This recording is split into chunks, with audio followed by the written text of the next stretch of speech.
Hey everybody, thanks for tuning into my channel. I'm your host, Jimmy Eats, and today I'm going to show you how I cook my homegrown asparagus.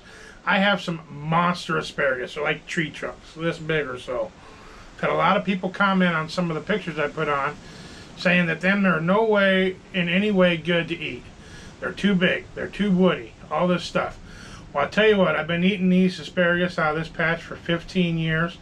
My grandparents planted them probably close to 40 years ago.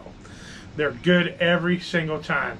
There's a certain way to go about things. It's like cooking a steak compared to a roast. You know, they're both delicious, of course, but the roast is going to take more time because it's bigger.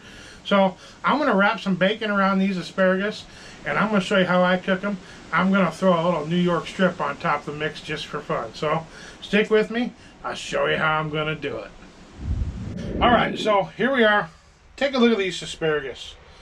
They are almost as big around as my fingers, like this. They're huge, they're big, they're wonderful.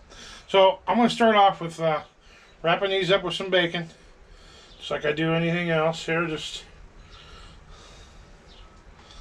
go around. These big old boys are going to take a few slices. Don't get me wrong, I'm not shy with my bacon though. Just like that. That's going to be one wrap, a pretty good size. I like it thick like that. It's good. I'll go ahead and do.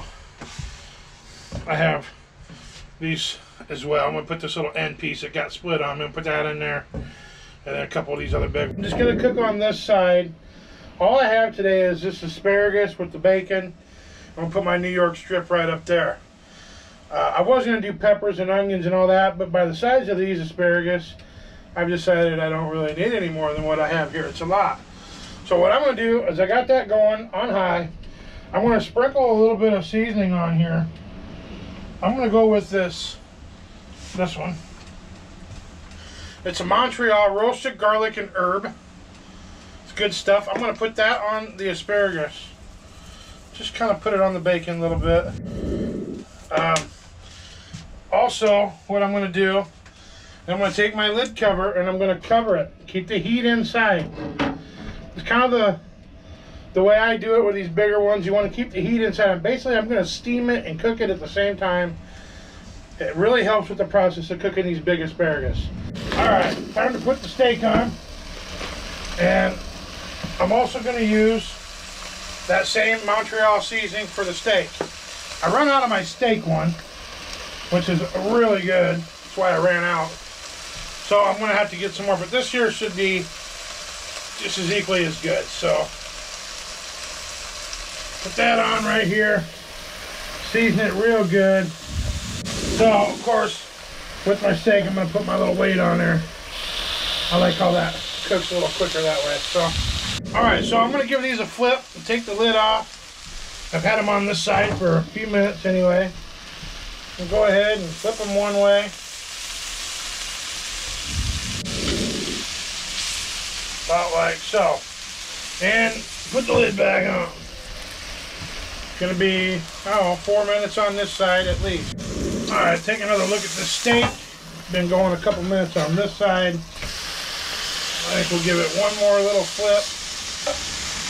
Just for a few minutes. And then we'll let it rest for about 5 minutes. Alright, and I'm going to go ahead and give these another flip as well.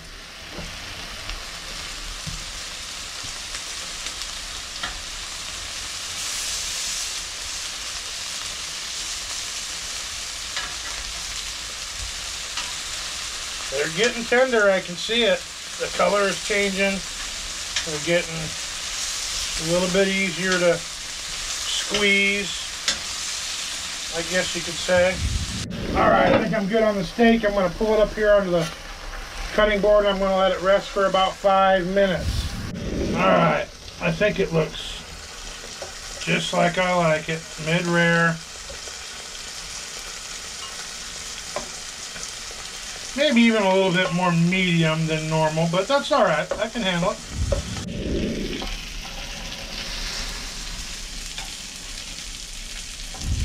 Alright everybody, I think I'm going to pull this asparagus off and put it on the cutting board here. I think we've got her cooked all the way through pretty good. And I'm going to show you how easy it is to cut it. And that'll tell you basically how tender it is as well. Watch how easy this cuts through this spear. I mean, people think it's going to be woody and tough. Boom. Simple. I mean, it's no tougher than any other little piece of asparagus that I've ever cooked. Pops right off there.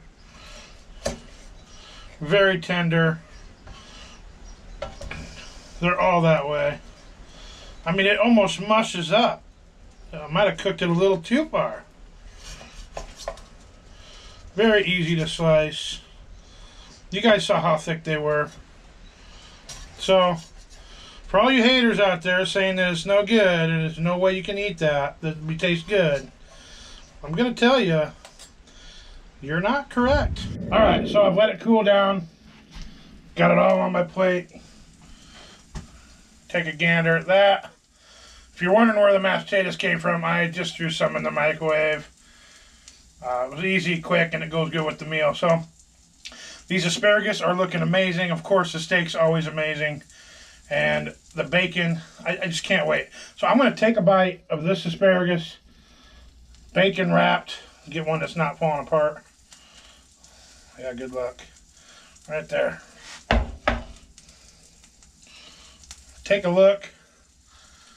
So nice looking. Tender as can be. Amazing. So, tell you what, man, if you love asparagus, plant yourself a patch and cut it right, cook it right, you won't be disappointed. You get anywhere from 6 to 8 weeks on asparagus, they say from May 1st to the middle of June.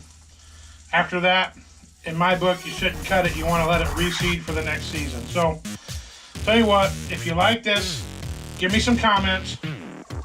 Tell me what you think. You know, I always want to know what you guys think of what I'm cooking. By all means, subscribe if you haven't already. Need some more subscribers. Hit the bell for some notifications. And you know what? I'll tell you what, man, it's tough being Jimmy Eats. So that's just what I'm going to do, everybody. I'm going to go eat. Thanks. Have a great day. Thank you.